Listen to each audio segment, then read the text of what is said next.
तोहरे पापा के हदी हल दहेज हो, तब प्यार करे में करेलू परहेज हो। डुप्लीकेट माल करे। नमस्कार दोस्तों, स्वागत है आपका द बॉलीवुड अपडेट में। दोस्तों, इस वीडियो में हम बात करेंगे समर सिंह और अनुपमा यादव के आए नए गाने पलंगिया कइले बा पागल के बारे में।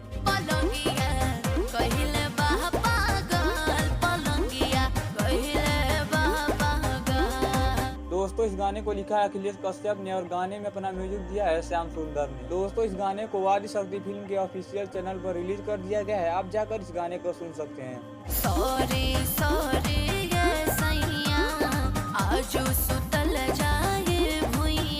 और दोस्तों, हमें पहली बार लगा कि अखिलेश कश्यप ने किसी गाने का कॉपी नहीं किया इस गाने में।